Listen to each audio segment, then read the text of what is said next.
Lady Murphy.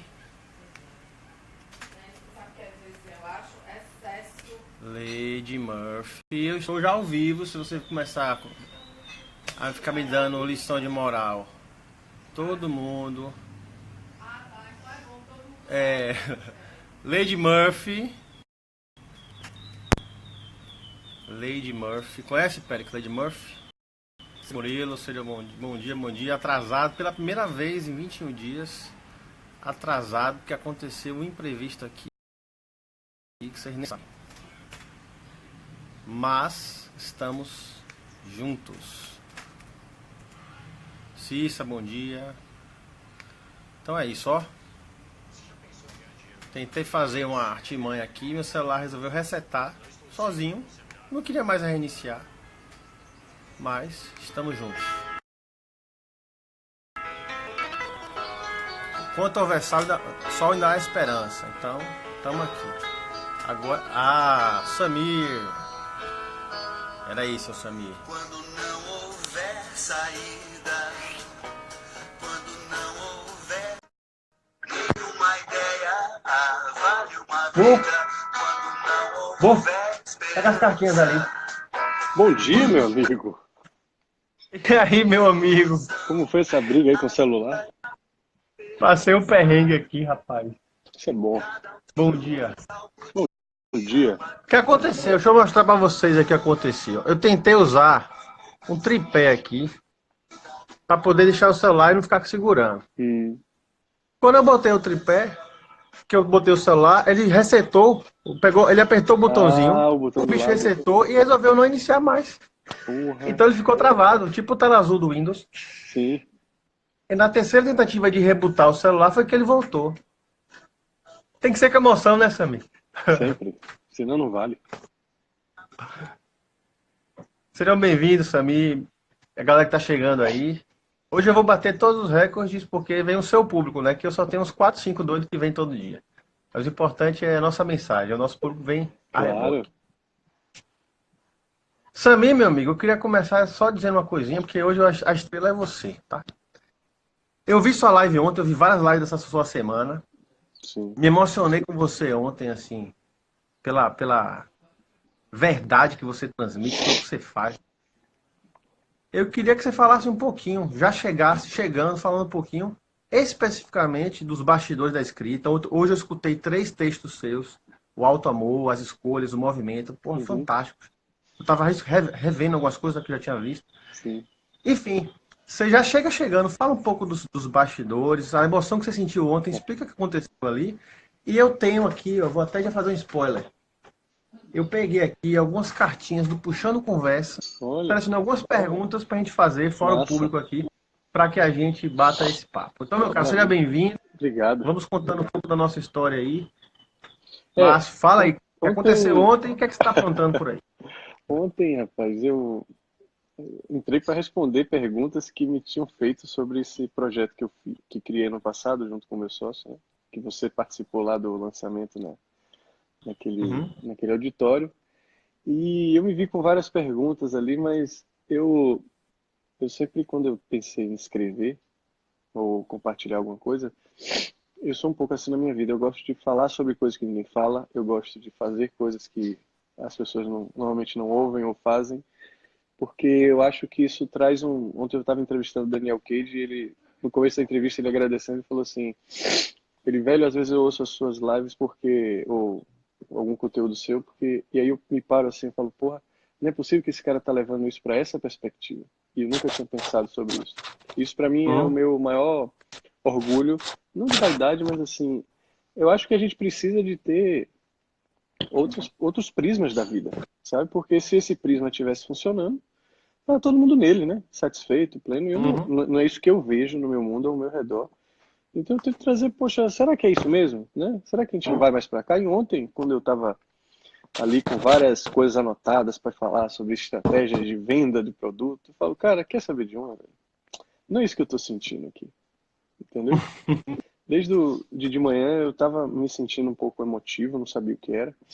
Eu acho que sempre quando eu guardo verdade dentro de mim e eu não falo, eu fico um pouco engasgado. eu acho que isso sempre saiu de mim em forma de emoção, sabe? E eu nunca me arrependi porque sempre deu certo ser verdadeiro na minha vida. Sempre foi com emoção, como você está falando, as minhas coisas. Nada na minha vida nunca veio fácil ou de forma linear e tradicional, trivial. Sempre veio de uma forma meio tortuosa, mas que era o meu caminho, sabe? Eu acho que isso que é importante. Eu via que tinha um caminho ali dando certo. Muita gente falava assim, Samir, quer fazer isso, velho? Já tem coisa funcionando aqui. É só você fazer isso aqui que vai dar resultado, vai dar certo, mas eu não, simplesmente não consigo. A gente quer às vezes fazer algumas coisas, mas não consegue, né? Que maravilha que se a gente fosse tudo que a gente quer ser. A gente é o que a gente consegue ser. Uhum. Então, ontem eu acabei me emocionando muito explicando os bastidores da escrita, porque eu não quero ficar convencendo ninguém a comprar nada, sabe? Eu, hoje em dia todo mundo fala de gatilho, gatilho, gatilho, parece que tá todo mundo Uhum. armado, né? Armado, com um revólver na mão, esperando apertar o gatilho. Que gatilho é esse, gente? Outro dia uma pessoa me perguntou um gatilho mental para ela ir para academia todo dia, porque eu tô mostrando nos stories dele indo para academia, né? E eu respondi para ela, né? Eu falei, não me leve a mal, mas assim, eu não vou falar aqui sobre técnica de nada, mas assim, fique nua na frente do seu espelho todo dia de manhã. Porque se esse não for suficiente, esse gatilho para você ir, nada do que eu disser aqui vai. Qual é o motivo que você quer ir para academia? Porque se for a sua saúde, olhe os seus exames todo dia de manhã, colhe na geladeira. Né? Se for o seu corpo, você olha todo dia no espelho nua, que você vai para academia. É como o cara falou também, me dê um gatilho para eu guardar dinheiro quando eu falei isso. Falei, o gatilho que eu posso te dar é você imprimir seu extrato bancário, ver a sua idade e ver, botar ele também colado na sua geladeira, né? Então eu acho que as pessoas Uhum. precisam face to face com a verdade, sabe? Para parar de se O enganar que, e ficar buscando um negócio de muitas estratégias. Não tem verdade melhor que é, não tem estratégia melhor nem de marketing nem de nada do que a verdade, na minha opinião.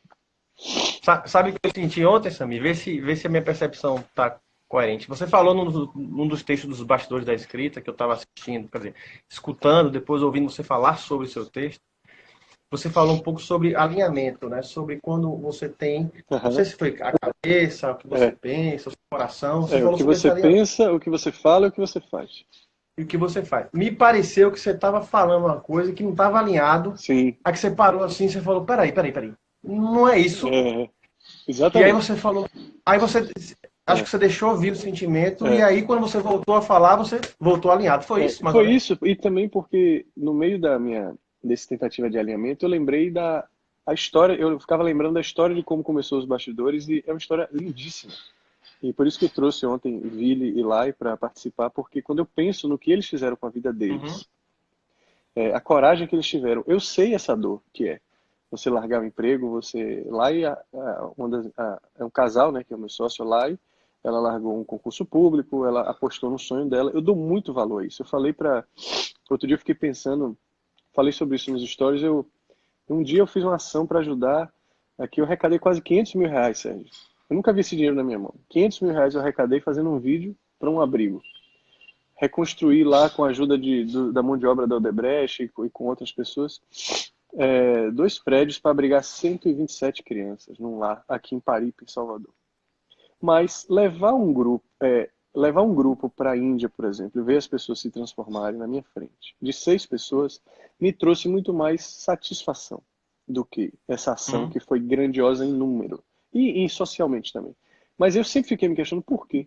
E quando eu fiz aquilo, não me deu essa satisfação toda do que dali. Eu pensei, por que eu não me conecto com essa dor? Eu não fui estuprado por um uhum, patrão como aquelas crianças, sabe? Mas por isso que eu sou contra a imigração, porque eu acho que quem vai salvar o país é o cara que que tem a história dele de infância lá naquele país. Ele pode sair, mas ele tem que voltar para contribuir aquilo ali. É por isso que eu faço todos os uhum, meus eventos aqui em Salvador, né? Presenciais, a maioria, tudo aqui em Salvador. Meu público é a maioria em Salvador. Eu sou baiano, eu quero contribuir para a consciência dessa cidade. Eu acho que a gente tem um pensamento extremamente conservador que atrapalha a pessoa e a todo mundo, né? A gente poderia evoluir muito mais. Eu uhum. quero contribuir para essa cidade. Eu acho muito clichê esse negócio. Se eu quero crescer, vou para São Paulo. Eu quero não sei o que lá, vou para São Paulo, sabe? Eu acho que a gente fica vivendo meio que num reinado. É meio estranho. Tanta gente inteligente aqui. A diferença entre as pessoas que eu vi de São Paulo e de Uhum. Salvador é que de lá tem mais dinheiro. Mas também tem um bocado de gente lá sem saber o que está fazendo. Já morei lá e não sabe o que estão fazendo também não, sabe? Então, quando eu me alinhei a isso que você falou, eu vi a dor de lá, eu comecei a sentir a dor de Vili, as incertezas deles, e principalmente a vontade de reconstruir. Foi no mesmo dia que eu me emocionei. Esse mesmo sentimento Uhum. foi quando eu vi a galera subir na montanha do Atacama. Eu olhei para trás assim, e no primeiro grupo, eu vi todo mundo ali. Eu pensei no processo de todo mundo que eu sabia, e todo mundo ali se esforçando para subir no ar rarefeito de quase 6.000 metros. E eu falei assim, rapaz, isso me emociona. Ver a pessoa querendo mais, ver a pessoa buscando evoluir, Uhum. sabe? Ver a pessoa querendo superar os medos. Isso porque eu passei por isso. Então, eu me reconheço. A gente só pode se emocionar, né, Sérgio? Eu me reconheço em alguma coisa que tem em você, por exemplo. É por isso que eu estou aqui. Se eu não me reconhecer, então Uhum. eu acho você bonito, eu acho você um ser humano incrível, eu acho você. Porque eu tenho isso dentro de mim, eu tenho os mesmos sentimentos, o seu olhar, a sua doçura, eu sempre te falei isso. E eu falo, pô, não é à toa que você foi para lá, né? Não é à toa que você foi um dos primeiros homens aí para um trabalho meu. Então, existe do mesmo jeito que você reconheceu alguns sentimentos que você tem dentro de mim. Eu acho que é isso que emociona a gente. Então, eu quis trazer na verdade, gente, esse projeto surgiu de uma forma linda. Ele tem propósito, ele tem significado, ele tem os mesmos sentimentos de verdade. Por que que eu vou ficar aqui deixando de falar isso para falar sobre qualquer outro tipo de estratégia? Me deu vontade e quando me dá vontade, meu amigo, sai de baixo porque eu falo mesmo e seja o que Deus quiser. Bacana demais. Também você falou uma coisa legal aí, que eu tenho uma tia que ela é socióloga. Eu adoro sentar para conversar com ela. Aliás, eu adoro conversar com gente inteligente. Uhum, Porque o que tem gente que só fala besteira, fala sério, né, velho? E essa tia minha, a gente estava conversando, tia Yara. Ela até a gente me chama de hominho, porque da geração ali eu era o único homem, né? sim. Então, eu, com 46 anos, ela me chama de hominho. E nós estamos falando sobre os homens, né? Uhum, Sobre o quanto nós, homens, vê se você concorda com isso, qual é a sua visão? Estamos meio sem pátria, né? Porque as sim. mulheres, a maioria das mulheres estão buscando alguma coisa, seu público deve ser a maioria de mulher. É, Os gays, os negros, as lésbicas, assim, as minorias, então, todas têm a sua uhum, tribo, a sua voz. Quem está falando para essa voz masculina, e mais a masculina que tem sensibilidade, que tem o feminino aham, dentro dele? uhum, uhum. Como é que você vê isso? Como é que você está percebendo os homens dentro do seu público? Fala um pouco sobre essas coisas aí. Eu acho que essa tribo, né? Eu tenho, eu me preocupo muito quando as coisas se dividem em tribos, né? Eu não gosto Uhum, dessa ideia de nação, por exemplo, né? Eu sou patriota. Eu acho isso uma grande bobagem. E lá de cima, quando a gente começar a ir para o espaço, eu acho que vai resolver um pouco isso, que a gente lá de cima não vai ver borda nenhuma. E eu acho que a gente precisa um pouco de visão mais ampla de que a gente está numa empresa única ali, que é aquela bola azul, e tem uma espécie ali que prosperou, né? E que precisa ser cuidado e que precisa ser mais responsável. Então, essa tribo masculina, eu acho que ela precisa vir, primeiro eu vejo que a força masculina ela está muito ligada ao dinheiro. Então, se eu falasse muito de como ganhar dinheiro na internet, eu tenho certeza que meu público ia uhum, ser a maioria masculino, né? Então, hoje eu vejo o masculino de hoje, assim, o reprimido, ele tem alguns amortecedores que ele escapa, então ele está focado hoje em pornografia, ele está focado hoje em mulheres de biquíni no Instagram, né? Consumindo muito uhum. a questão de como ganhar dinheiro, como se estabilizar, né? Como se comparar ao outro e ver como é que ele pode ver estratégias e tal. Eu acho que ainda existe muito essa força de realização, eu não acho que ele é representado hoje de forma muito ampla, porque ele mesmo se envergonha de ser assim. Então ele não quer ser representado por uma pessoa como eu, por exemplo. Poucos querem, Uhum. entendeu? Então, quando você fala das minorias, a negra, né, os gays, eles querem ser representados. Então eles apoiam as suas referências, eles apoiam as pessoas que Legal. estão tendo voz. Então é igual a, por exemplo, o Brasil, ele tem quantos santos o Brasil tem, né? Temos Irmanduz, tem talvez Frei Beto, não sei quem mais. Acho que são três ou quatro, né? É, a Irmã Dulce foi a primeira santa. Aí você vai para um país muito menor como a Irlanda, mais de 200, né? Então o Japão, um país que nem católico tem muito mais. Então qual é a diferença entre uma pessoa, um, um, um país que tem muito mais santos canonizados pela Igreja Católica do que um outro país? Porque você não precisa ser católico para ser canonizado, né? Como santo lá. E a Uhum. diferença é que quando o processo, não sei se você sabe o processo para você se santificar, né? Você precisa de ter a primeira coisa é um reconhecimento dos seus milagres, da sua, e isso vem da sociedade, vem do outro, entende? Então, Uhum. é lógico que tem mais santos aqui, né? Nós temos pessoas aqui no Brasil escondidas aí que fazem milagres que a gente não sabe. Só que a gente aqui, a gente quando vê uma pessoa boa, a primeira coisa que a gente quer fazer é esconder essa pessoa. Ou, né, a gente quer tentar procurar um defeito nela, né? E fala, mas, ó, esse cara aí, eu sei o que lá, mas eu sei um pouco do passado dele, mas quando ele era meu colega no Marista, mas... né? Eu já É ouvi energia de muito... derrubar, né? De criticar, não de crescer. exato, de engrandecer o outro. Então, o que diferente... E não é à toa que a nossa nação é assim. Ela lógico que a gente tem várias qualidades, eu não estou aqui falando mal de... Eu estou falando de, geograficamente, existe um grupo de pessoas aqui que tem uma característica social diferente de outros países, como tem outros lá por questões religiosas também, mas assim, nós temos uma mesquinhez que a gente precisa reconhecer. E eu acho que isso vai mudar no dia que, independente da tribo que a gente estiver defendendo, a gente esteja defendendo bons corações, a gente esteja defendendo bons Legal. hábitos, mesmo que não seja da nossa tribo, sabe? Eu admiro muito pessoas que brigam por qualquer minoria que eu não faço parte, né? Independente se eu não me conecto, mas assim, eu quero engrandecer aquela pessoa, entender que legal. Eu espero que todo mundo reconheça ela, porque é assim que a gente... E não é para virar santo, né? É para virar exemplo. Você falou uma coisa que me bateu o seguinte. Eu não gosto de discutir política nem religião. Não gosto. Uhum. Quase nunca falo sobre isso.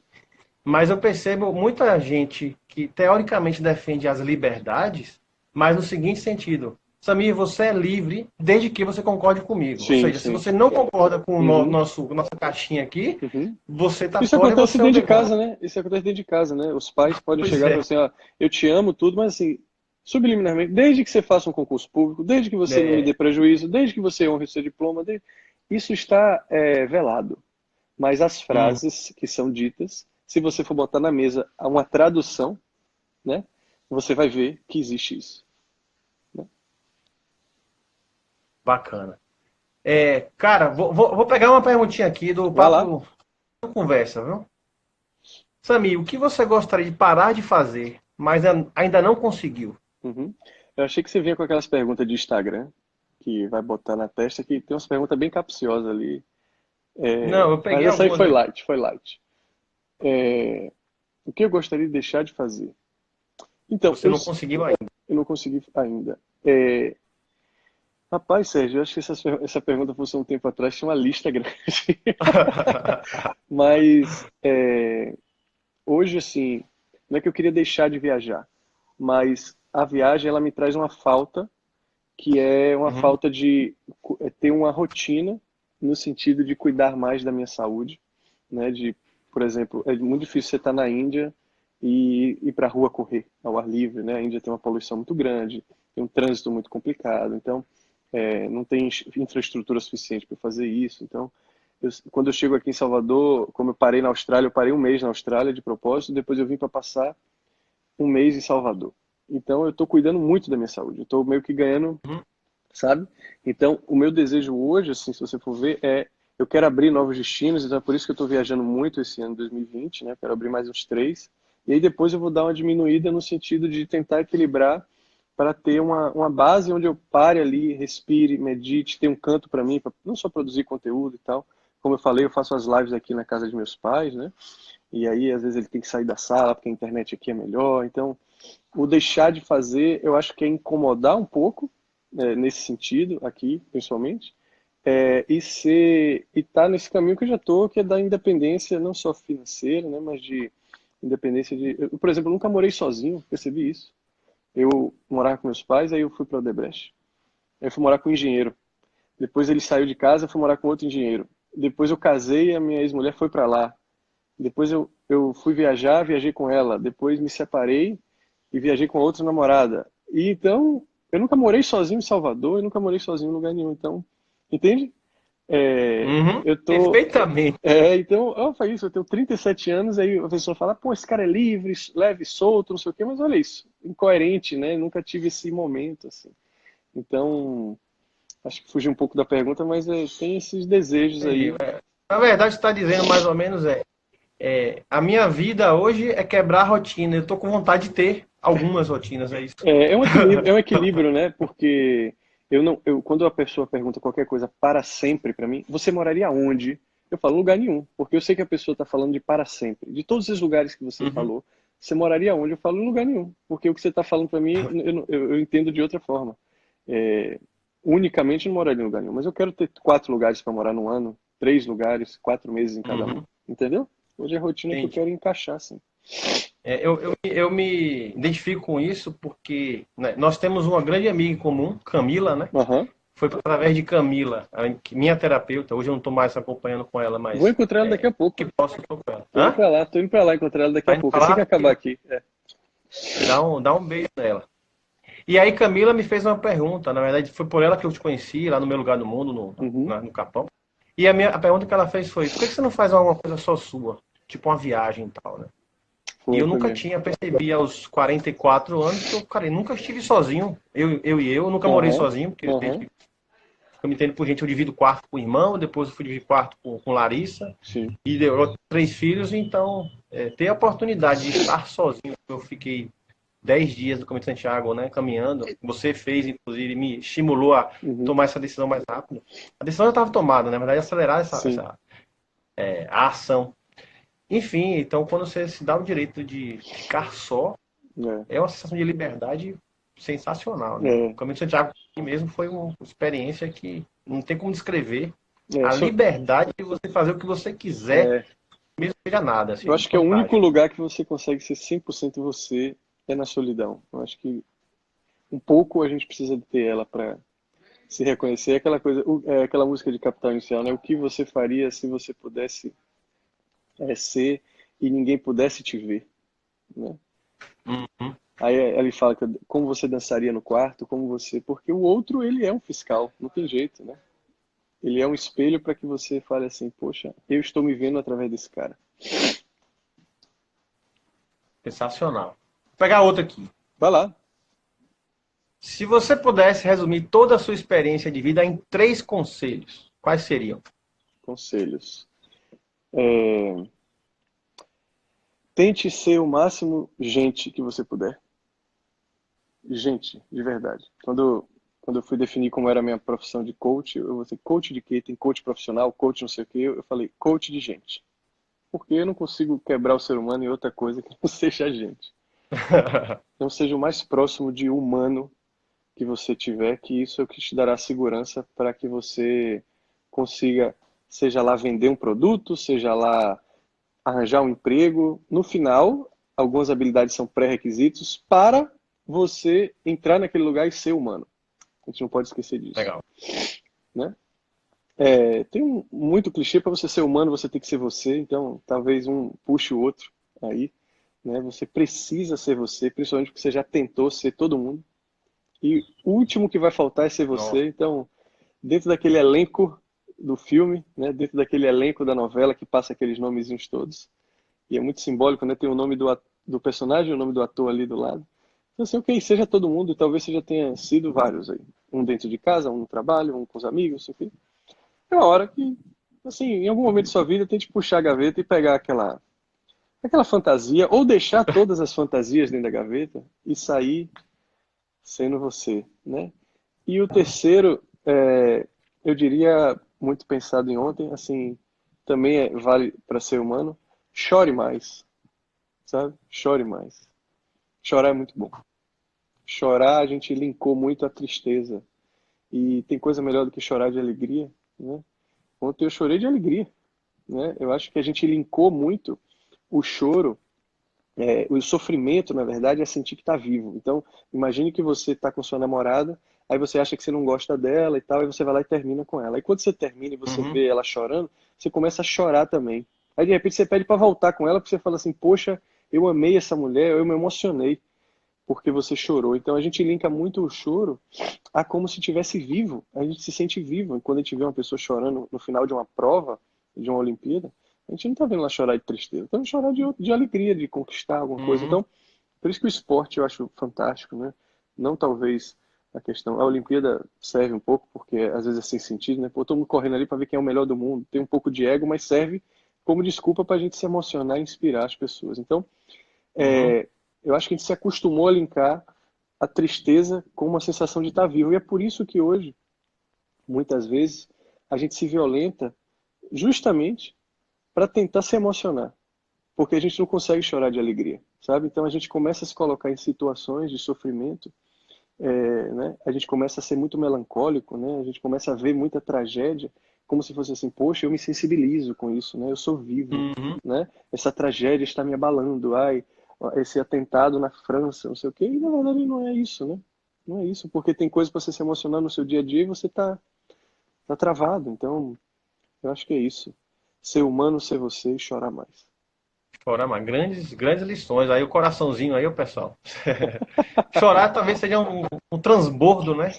Sim. É, Se é você não chora, ele vai para essa água vai para algum lugar. ele vai para E se algum for para lugar. dentro, às vezes se transforma em uma coisa sólida. Vem cá, pega uma cartinha aqui, aparece aqui, lê para Samir uma pergunta. Vem, É pega Lari, é? aqui, ó. Oh, princesa. Oi, minha linda. Deus pra você. Quem é Deus para mim? Você, por exemplo, nesse momento. Uma criança aparece na minha frente e pergunta quem é Deus para mim. Deus para mim é ver o seu rosto colado no seu pai. Deus para mim é quando você sobe uma montanha e você olha o mundo lá de cima, sem ar para respirar e você se emociona. Deus para mim é essa amizade que eu tenho com o Sérgio, esse convite que ele me faz nesse momento para a gente compartilhar aqui. Ou Deus está aqui ou ele não está em lugar nenhum. Que resposta, hein, gatona? Quer fazer outra? Ontem eu tava brincando, eu e ela, disso aqui, puxando conversa. Cara, é cada resposta que essa menina dá. É mesmo? Você fala, meu Deus, o que está acontecendo aqui? A gente aprende muito. Boa pergunta essa, vai. Fala. Qual foi a situação mais difícil que você já enfrentou e como superou? Várias, viu? Deixa eu pensar em uma aqui para ver como eu superei. Vou falar do meu divórcio. Eu acho que é uma coisa que é comum a todos aí. A maior dificuldade de uma separação é uma sensação de perda, né? Eu era casado com uma pessoa e de repente você... Já vai dar um beijo pra mim, então. Falta um beijo pra ele. Beijo! Tchau, tá tudo bem? Vai no médico com Larissa. Então, Fala aí, divórcio. divórcio, né? Quando eu já terminei vários relacionamentos, né, antes disso, e eu sentia que meu mundo desabava muito, né? E eu ficava preocupado com isso. Eu falava, poxa, eu não tenho... E às vezes eu ficava mais tempo nas relações justamente para não ter que passar por isso, que eu sabia que eu não... Não é que eu ia sentir falta da pessoa, eu não estava preparado para passar pelo processo, você entende? Muitas vezes, às vezes a pessoa já foi, tudo já foi, mas você fica... Para passar por aquilo é complicado.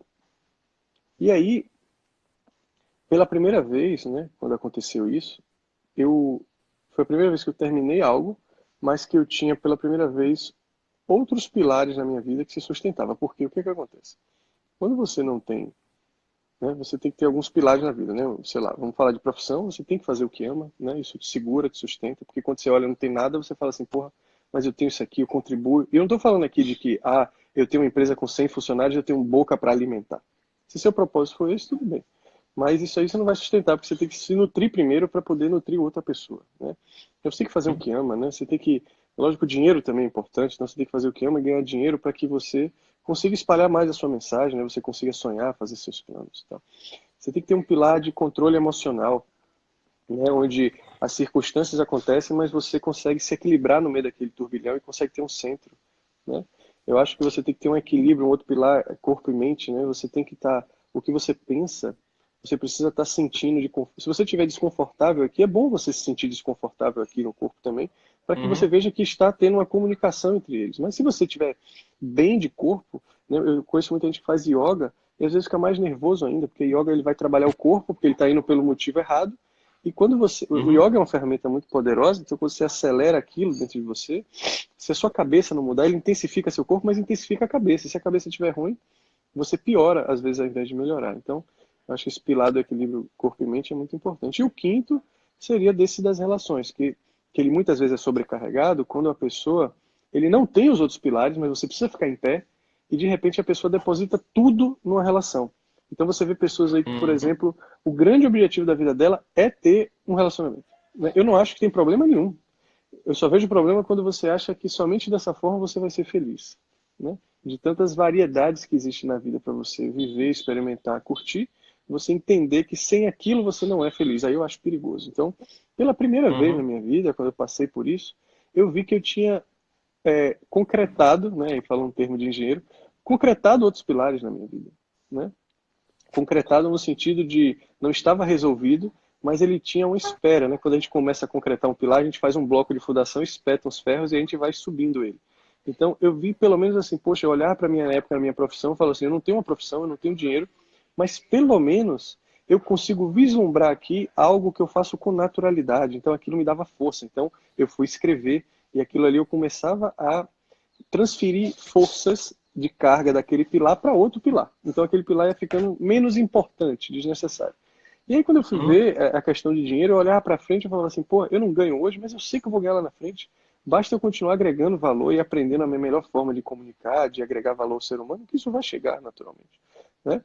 Eu tinha feito um curso de yoga, então eu estava vivendo na Índia na época, e esses pilares de corpo e mente, eles não estavam resolvidos, mas assim, eu conseguia entender o conceito, eu conseguia ver que se eu trabalhasse naquele sentido, eu iria também conquistar um equilíbrio de emoções e um equilíbrio de controle e alinhamento entre corpo e mente.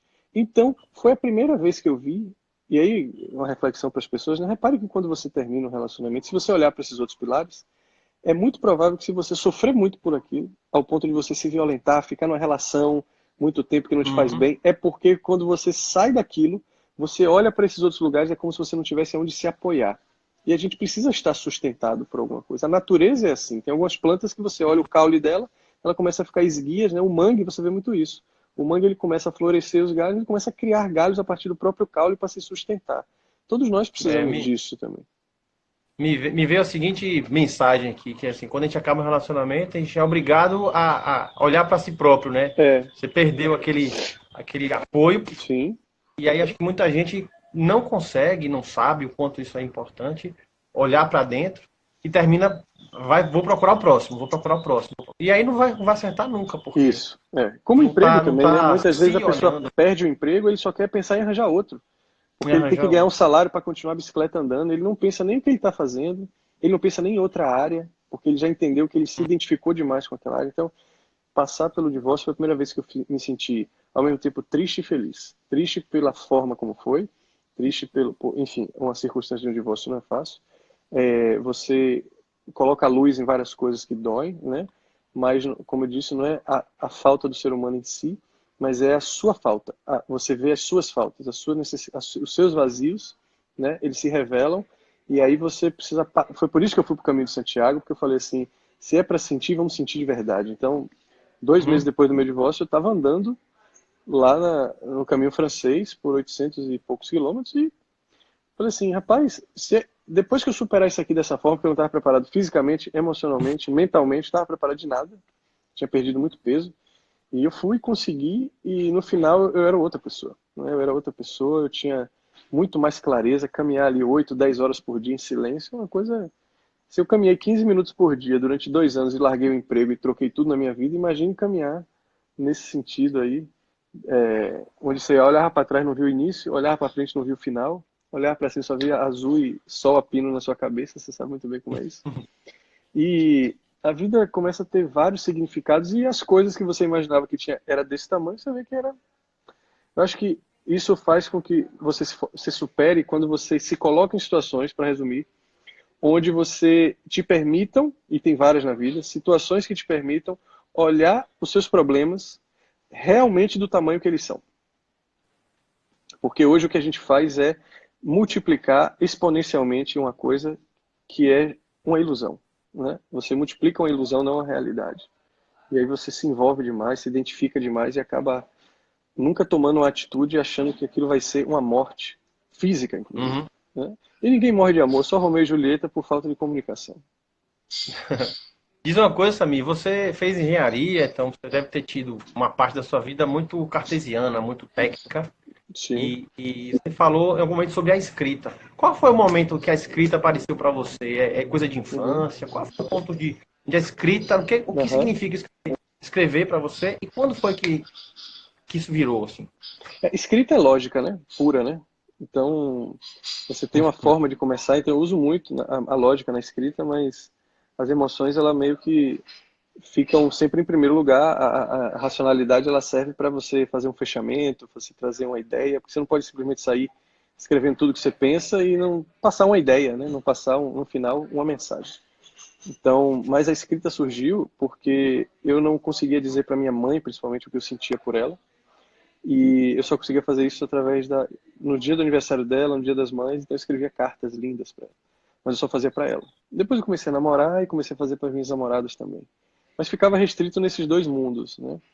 Hoje eu não Uhum. escrevo mais para ela porque eu beijo ela, abraço ela, então eu consegui escrever para tanta gente também, mas assim, a escrita do amor sempre esteve presente no meu sentimento por ela. E isso foi uma coisa exercitada desde a infância, então como era virginiano, analítico, perfeccionista, então eu queria escrever a carta que fizesse ela chorar mesmo, sabe? Então eu botava tudo para fora ali e eu sabia, putz, quando ela lê isso, ela vai. Então, esse grande objetivo que eu via ela se emocionar, isso me emocionava, então eu queria ver essa situação e eu fazia de tudo para isso. Como eu também fui me formar, entregar um canudo para meu pai, na mesmo palco, na mesma faculdade que ele fez, porque eu sabia que aquilo ali ia emocionar ele. E eu sempre Uhum. fui apaixonado, Sérgio, por emocionar as pessoas. Eu sempre fiz surpresas para namorados, para amigos. Eu sempre, meu melhor amigo uma vez me convidou para o aniversário de 30 anos dele, eu morava no Rio, e eu não ia. De última hora eu falei assim, eu vou fazer uma surpresa para ele, vou aparecer lá de camisa do Bahia. E ele chorou pra caramba, me abraçou. Então, eu gosto disso, eu gosto de ver as pessoas emocionadas, independentes do... Por isso que eu nunca faltava, por exemplo, o funeral. Eu me encantava de ver, não a tristeza, mas ver as pessoas nuas, ver as pessoas olhando para a realidade e se perguntando assim, rapaz, você vê o que é a vida, né? Você vê como as coisas passam. A diferença é que eu não preciso ir para o funeral para pensar nisso. Eu penso nisso diariamente. Eu penso não na morte, mas onde eu estou levando minha vida diariamente. O que é que eu estou fazendo agora? Cirurgicamente, eu penso em cada atitude minha durante o dia, se isso tem um propósito ou não. Se quando eu vou fazer a live com você, e depois eu vou encontrar Camila, e Larissa, e depois eu vou cuidar do meu corpo. Então, tudo tem um porquê e eu quero muito fazer isso e eu sei aonde isso aí vai me levar. Legal. Vem cá, vai sair um livro aí? Já saiu? Você já tem tanta coisa boa aí para contar, e aí? Rapaz, eu já escrevi. Uma vez eu sentei em Bali, eu estava esperando o meu curso de yoga começar, eu fui para Bali e falei, eu vou alugar uma casa aqui, vou ficar aqui de bobeira. Eu aluguei a casa, fiquei um mês e meio na casa. Escrevi bastante, assim. Eu falava, eu tenho uma meta de pelo menos 5 páginas por dia. E aí escrevi uns 25 ou 26 capítulos. Está aqui ainda guardado, né? Eu vou reler porque esse cara que escreveu em 2018, acho que ele não existe mais, né? Mas eu acho Bom, que vai ter muito. pode ser uma trilogia, né? Pode ser Já, uma enciclopédia. mas ainda tá bem. Esses 26 capítulos. Esse livro vai ficar muito grande, porque de 26 capítulos ainda. Eu acho que eu nem. Eu nem casei ainda. Quer dizer, eu já casei, mas não larguei emprego ainda nesses 26 capítulos. Então tá meio nessa Ah, então. fase. E eu tô fazendo as coisas de tipo, vai no futuro, volta no passado. Eu tô tentando fazer algo que as pessoas realmente consigam compreender. Eu quero muito, é um sonho que eu tenho. Eu coloquei como meta Uhum. para 2020, assim, o grande objetivo nas minhas planilhas anuais, eu sempre boto no topo da planilha o título, né? Que Uhum. é a coisa mais importante. Então, 2020 tem lá, lançamento livro, né? Vai ter uma Bienal aqui em Salvador, no novo centro de convenções. De repente é um sinal para finalmente fazer um lançamento na minha cidade, né? É a primeira vez que a Bienal vem para Salvador. Só não sei a data ainda, porque não saiu, mas a data da Bienal, mas eu quero voltar aqui no final de maio e Legal. escrever ele até ir para o Peru, que é em julho. Eu vou me trancar aqui numa casa, vou pro Vale do Capão, vou fazer alguma coisa, mas eu vou me trancar, desligar tudo para esse negócio sair. Estarei lá na primeira fila. Com certeza. Aí minha galera aqui. Já imaginou, velho? Não, isso aí já aconteceu, meu filho. Já aconteceu. É Vai ser muito fato. emocionante ver você ali Isso é fato. Já nesse lugar. estarei lá. Vou pegar mais uma. Vai lá. Essa aqui você já falou da dificuldade que você teve. Sami, o que é que normalmente tira você do sério? Rapaz, perda de tempo. Isso me tira do sério. Então aí vai não de ver me dá agonia ver uma pessoa perdendo tempo com alguma coisa, né? Isso é uma coisa que eu não conseguia lidar antes. Hoje já é mais fácil porque você entende que cada um tem seu tempo, né? Mas o tempo para mim é algo muito valioso, Sérgio, muito valioso. Então, quando eu vou, uma coisa mínima assim, eu sinto que vem uma coisa que eu preciso respirar, né? E a diferença entre uma pessoa que é autoconhecida e a que não é que ela não faz dessas coisas um padrão, mas você sente do mesmo jeito, né? Então, aqui no Brasil, uma coisa que me deixa louco. Outro dia eu fui renovar minha habilitação. e roubaram todos os meus documentos. Aí eu achei uma identidade que eu tenho aqui de 2002. Aí eu cheguei lá, o cara não aceita a sua identidade. Aí isso eu tinha marcado 8 dias para renovar a habilitação. No saque, aí pega aquela fila, não sei o quê. Aí chega lá, o cara, ó, não dá porque a sua identidade é velha demais. Eu falei, mas amigo, mas você não tá vendo que sou eu aqui? Vamos ser prático. Ah, porque o Detran é muito exigente. Aí eu volto. Aí remarca. Aí eu falo, ó, tem um passaporte aqui, mas dentro do seu passaporte não tem escrito seu CPF e seu RG. Eu falei, meu amigo, Tá esse é o merda. documento mais importante de um cidadão. Eu não tenho, se um dia eu for o estelionatário aqui, a primeira coisa que vão tomar é meu passaporte.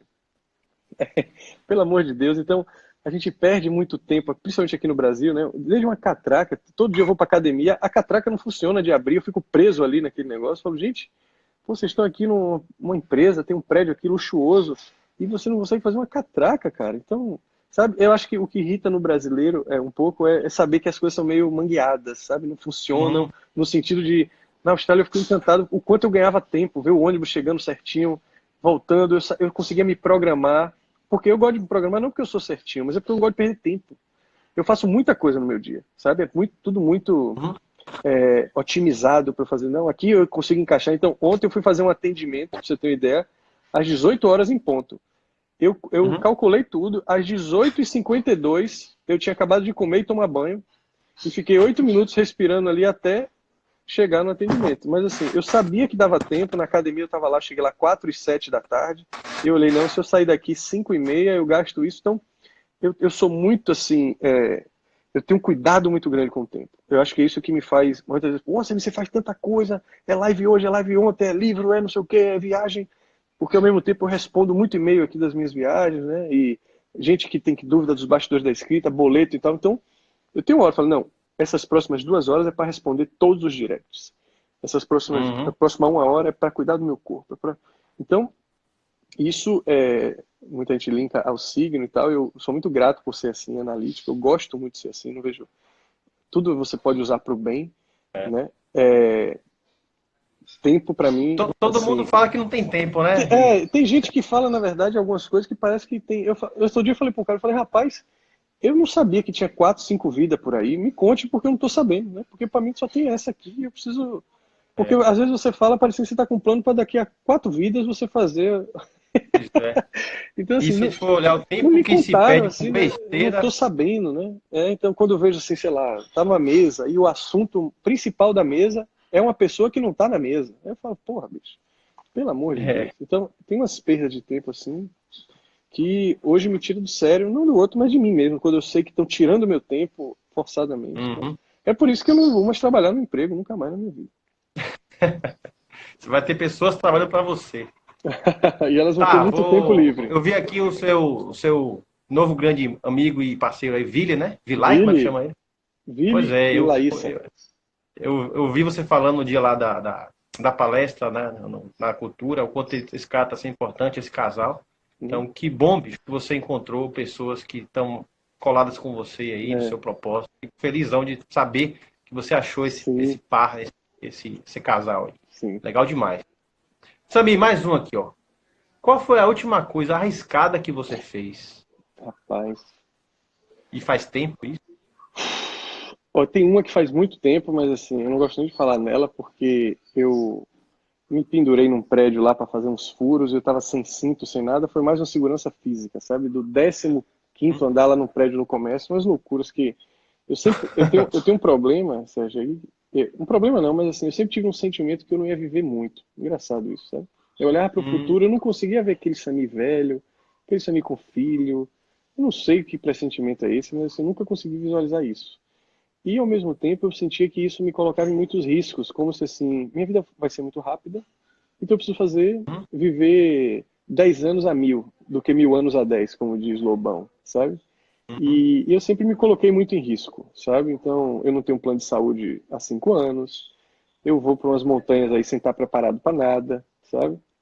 Eu, quando eu vi, eu estava lá quase menos 15 graus no topo de uma montanha lá no Nepal, sem luva, minhas orelhas duras.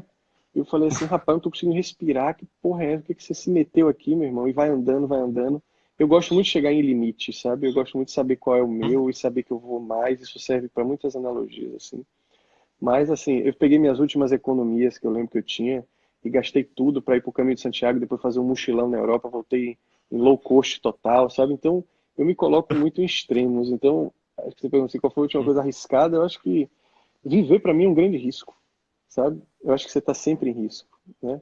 Viver para mim é uma grande roleta russa, é um jogo de poker, que você vê um Kobe Bryant desse morrer assim, do nada, Uhum. sabe? Então, a morte, ela tá sempre na minha cabeça, não no sentido de que, eu preciso aproveitar tudo, então eu não vou guardar dinheiro, não é isso.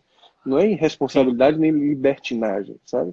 É uma liberdade no sentido assim, eu não posso, porque a gente começou a gente tem uma dificuldade muito grande de falar de morte, e é por isso que a gente banaliza ela e fala na televisão todo dia, porque é muito mais fácil você falar da morte do outro, que é o motivo para você não falar da sua, Uhum. né? Das suas mortes simbólicas, das suas mortes físicas, ou das suas possibilidades que existem, né? Eu acho uma pena que a reflexão da vida venha só na morte física, principalmente quando a gente vai para o enterro, né? E que também quando sai dali, pega o trânsito em 20 minutos, já acabou. Uhum. Mas viver para mim é um risco, velho. Eu acho que eu tô sempre em risco. Eu me considero que eu tô sempre em risco, me arriscando a não dar certo, arriscando a minha vida, arriscando, lógico, com muita responsabilidade, porque eu também penso nas pessoas aqui. Quando é uma coisa assim demais que eu falo, não, Samir, também tá demais, sabe? Eu acho que tem um demônio, mas tem um anjo também, assim, que de vez em quando ele sai da casinha. Mas eu acho que não tem Você tá como com que idade, Samir? acho que não tem como você ganhar sem se arriscar na vida. Eu tenho Tá com que 37. idade? 37. 37. Rapaz, aos 37 eu tava numa crise existencial Foi e mesmo? geral fenomenal, assim. Eu acho que foi a fase mais punk, ao mesmo tempo mais rica. Isso tá durando uns, tipo 7 anos, assim. Foi até 2018 ali no meu lugar no mundo, Aham. onde depois Santiago, assim. Eu acho que vem 7 anos, acho, pela minha experiência, né? A minha, Sim. vem 7 anos aí fodásticos, assim. Você falou de enterro, de morte, por que eu falei da sua idade? Porque eu e Larissa, ela acabou de sair daqui e mandou um beijo pra você. A gente começou a perceber que chegar aos 40 significa frequentar enterro com É mesmo? muita frequência. Caramba, teve um ano que a gente contou, foram 12 ou 13 enterros. Nós fomos. Caramba. Passa a virar algo Olha comum. isso. Mesmo dia que a A gente vai para geração. 15 anos, depois casamento, né? Caramba, velho. A geração de cima, né? A geração dos tios, né? Dos avós e tal. É, claro, claro. Cara, você começa a ir Aham. muito. E pior, eu tô chegando agora aos 46, já cheguei. Daqui a pouco é a nossa. Então é muito E você doido vê que os chegar nessa. 40 é uma idade onde as pessoas param para refletir várias coisas na vida, né?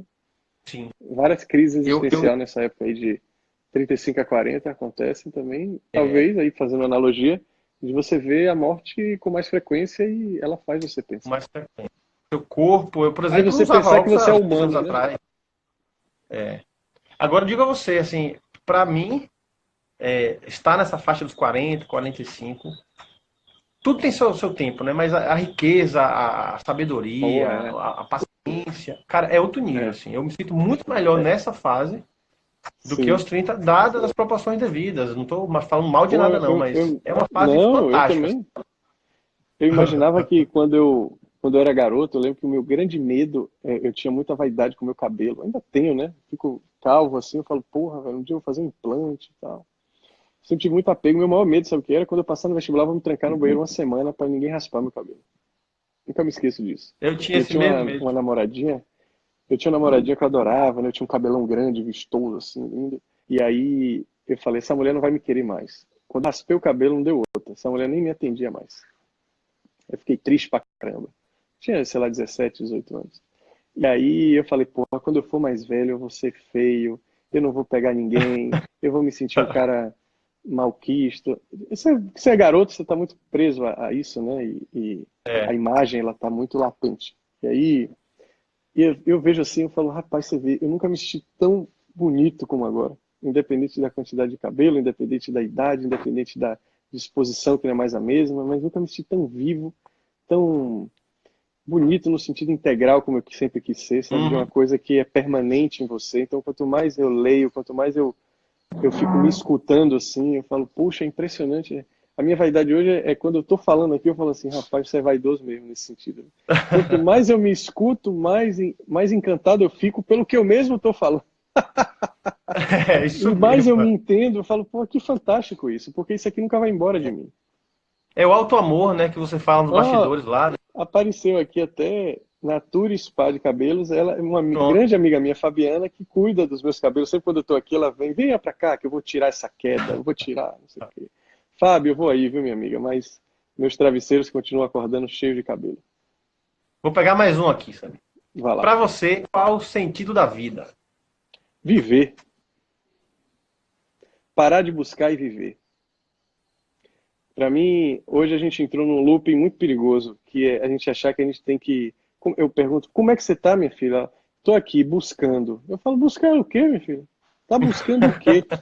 Né? Entender a vida, eu sempre fui atrás do conhecimento verdadeiro. Para mim era o grande chave, como se fosse assim, você entrou num jogo de caça ao tesouro, você tem que caçar. Então eu li a religião, fiz curso de religiões, li tudo, fui viver nas religiões, religião para mim assim, alguma deve ser boa, então você tem que se agarrar a uma, sabe? Até que um dia eu descobri que tem um divino acima de todas as religiões, né? Comecei a ler filosofia, comecei a entrar em contato principalmente com Spinoza, que é um cara que eu gosto muito. E eu falei assim, gente, é viver, velho. Porque se eu tô querendo entender a vida fora desse plano, transcender, eu tô entendendo, eu tô dizendo para mim mesmo e para todo mundo que o que tem aqui ao meu alcance não é suficiente para eu entender essa experiência. Então eu vou para cima. E aí e as religiões adoram isso, porque elas negam a vida, né? Essa vida é sofrimento para você conquistar o paraíso, né? O cristianismo é assim.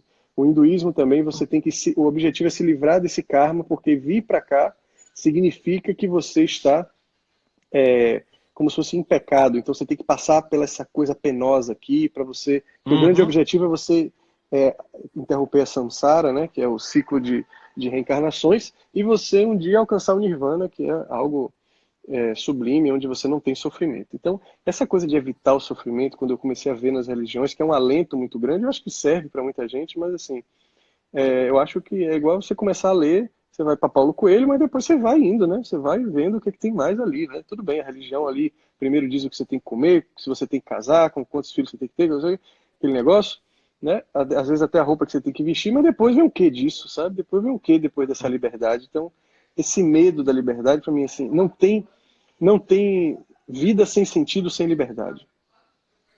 O ser humano é um ser livre para criar, para pensar, para agir, para viver. Ele mesmo cria suas prisões e faz como aquele conceito de gaiola de ouro, né? Seja no emprego, seja você fica tanto tempo dentro da gaiola que quando a gaiola se abre, você prefere ficar dentro dela porque você já não sabe se suas asas não estão atrofiadas, se você não vai perder o plano de voo. Então, você tem falado muito sobre colecionar experiências, né? Isso para mim, bicho, que busca conhecimento muito, eu leio pra caramba também. Agora, eu também gosto muito de experimentar, de praticar, de viver aquilo para ter autoridade. Você fala muito isso, né? As pessoas estão consumindo demais, elas estão no passivo, assistindo os outros. Eu acho que houve um encantamento, Sérgio. Não estão vivendo, porra. Houve um encantamento nessa disseminação dos conteúdos na internet, né? Se você for parar para pensar, a gente tem internet no celular há menos de 10 anos, pouco menos de 10 anos, né? Assim, disseminado mesmo, começou em 2012, né? Mas assim, desde 2010 você já tem alguns planos mais caros e tal. Então houve um encantamento, porque você primeiro vê os conteúdos, aí você vê pessoas se arriscando, aí depois você tem um tempo de maturação para ver se essas pessoas deram certo, aí você começa a ver exemplos consolidados, então as cobaias todas que são as pioneiras, que são as almas mais livres, vão, e depois elas começam a trazer outras pessoas. Então, hoje, né, depois desse encantamento que houve, as pessoas já começaram a discernir muita coisa. Todas as teorias já estão ditas, né? Eu não acho que tem nada de novo para se falar, apenas de formas diferentes, com linguagens diferentes. Que eu não falo aqui nada de novo, mas falo da minha forma, da minha linguagem, enfim, com a minha voz, aí tem a minha identidade dentro. Mas de novo não tem nada, ninguém vai inventar roda mais não. Mas assim, existem 7 bilhões e 400 milhões de rodas aí para serem inventadas, que é a roda da individualidade, que é você pegar aquela experiência que foi dita que era boa, ir lá, discernir, experimentar, separar o que é ilusório, o que é real, e trazer lucidez, transformar uma crença em sabedoria. Você só consegue fazer isso quando você pratica. Você pode ler um livro, você pode falar que esse livro é transformador, aí você tem duas opções, ou ir para a mesa de bar, dar uma de filósofo, ou de empresário de boteco, e aí você chega em casa e olha no espelho e fala assim, rapaz, eu li aquilo tudo, falei, decorei um bocado de frase, botei para fuder na mesa, mas eu não sou nada daquilo. Ou Só você impostor. pode, ou Não você, faço nada, só leio. exato, ou você pode chegar e falar assim, li, mas eu só vou falar daquilo quando eu experimentar, discernir Hum, e transformar, porque se você lê um livro, um conceito, e você não experimenta, aquilo ali é só uma crença, velho. É uma É, crença de alguém que escreveu aquilo e acredita em você, porque aquele cara que escreveu, ele experimentou. Ele não veio do nada, né? Mas exatamente. se você leu somente, você só acredita naquilo.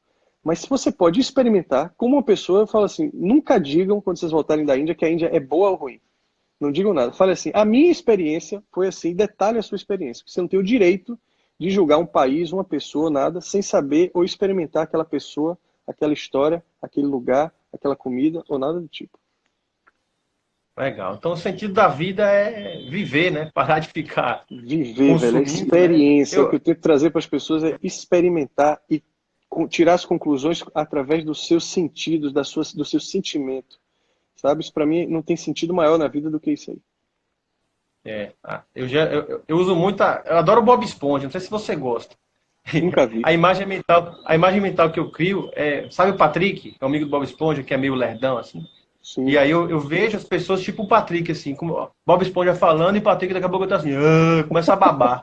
Eu tô achando que tem muita gente babando pelos outros e não tá vivendo Aham, sua vida. aham, é. Eu Tem uma. mesmo me coloco nisso, não me É, coloco superior a ninguém. acho Eu que isso é. arrisquei agora, 6 meses eu chutei o balde, Uhum, entre aspas, né? Eu tiro a licença sem vencimento e estou uhum, arriscando, uhum, empreendendo, criando minha fonte de renda. Se der errado, eu sim, volto pro certo. E se uhum, tiver certo, você pode privatizar, enfim. sim, Mas eu não tinha motivo nenhum para fazer isso. Um emprego sim, bom, tudo estável, tudo certo. Eu falei, rapaz, eu estaria uhum, maluco se eu tivesse aqui sim, acostumado com essa gaiola. E, cara, depois que você faz isso, né, que você se joga, é. porra, o que É, acontece na nossa vida quando você o joga de mundo, verdade é o mundo se impressionante. abre, né? O grande problema é que o medo e o desejo do ser humano, eles andam de mãos dadas. O que mais você É, tem medo, no fundo, é o que você mais deseja. Então a gente morre de porra, desejo pela liberdade, mas a gente morre de medo muitas vezes, medo. né? Então, É, essa bateu forte, viu? Essa merece até um print, assim. Tô aprendendo a usar esse Instagram aqui, eu tinha preconceito contra essa merda. sim, Ah, vou fazer essa pergunta. Essa pergunta até botei no dos meus últimos posts aí. aham. Sami, qual foi a última vez que você se divertiu pra valer ou riu até chorar? Rapaz, foi nesse Réveillon, esse último agora aí. Eu entrei esse ano com energia muito boa, né? Eu tirei um dia assim para falar assim, porra, fiz umas reflexões, enfim, fiz um post, eu falei sobre isso ali, me validei muito, eu falei, esse ano eu vou fazer diferente, eu vou me comportar diferente no sentido real da palavra, assim, sabe? De me validar como comunicador, me validar como uma pessoa que agrega valor a outra pessoa, me validar como um criador de conteúdo, enfim, como várias coisas que eu ainda tinha um pouco de dificuldade, porque não é que eu não me achava capaz, mas assim, a transição ela é lenta de você trocar de identidade, né? E Hum? aí, é, eu falei assim, é esse ano. E quando eu fiz essa minha virada, eu fui pra praia, né? Voltei e de noite eu ia me encontrar no Réveillon com grandes amigos, que eu morei na Austrália, a gente entregou pizza junto, enfim, já fizemos um bocado de bagunça lá na época que eu morei lá em 2016, 2015. E eu passei o Réveillon com todos eles e eu tava num astral muito grande, não sei explicar. E a gente dançava pagode a noite inteira. Esse meu amigo, ele imita Xande do Harmonia, rapaz. Artuxa Alegre, não sei se ele tá vendo isso aí. Mas quando eu olhava pra ele, eu começava a dançar com ele, eu ria de minha barriga doer demais, assim. Até hoje eu vejo os vídeos, então são momentos assim que o ser humano, ele quando ele se conecta, eu não gosto nem da palavra felicidade, né? Felicidade é meio como se fosse assim, uma alegria que você quer que dure para sempre. A gente chama de felicidade. Aí se não dura para sempre, você fala, será que eu sou feliz mesmo? É porque felicidade é Uhum. uma coisa muito abstrata, né? Mas assim, momentos de alegria onde você está muito potente, sabe? Aqueles momentos que você não quer que acabe, como Nietzsche falava, né? Eu tive isso no Réveillon e foi fantástico. Cara, acabei de lembrar uma história nossa que acho que vale a pena contar, né? Uhum. Lá no Ah, meu sim, lugar, sim. lá no meu lugar no mundo, né? Lembro Você bem. e Camila, né, fizeram uma, sei lá, como é que chama aqui, uma dinâmica, não sei, uma experiência de renascimento, uma cachoeira no topo da montanha, assim. Uhum. Depois de 1 minuto, quanto tempo você aguentar debaixo d'água, você É. sai como se fosse de um útero e, Uhum. enfim, o útero é na sua cabeça, na verdade. Você sai Sim, de onde sim. você quiser. E quando eu fiz isso, quando eu levantei, tava você no meu lado direito, Camila do meu lado esquerdo. Foi. E aí eu abri o olho assim como se estivesse nascendo de novo. Aí você olha pra mim e fala, bom dia! Foi mesmo. E aí eu nasci. Lembra que a gente teve uma crise de riso? Quer dizer, eu tive uma crise de riso. Você Eu não chorava. conseguia parar. É. E aí você e Camila entraram na vibe e a gente ria. Eu não sei quanto tempo te passou rindo.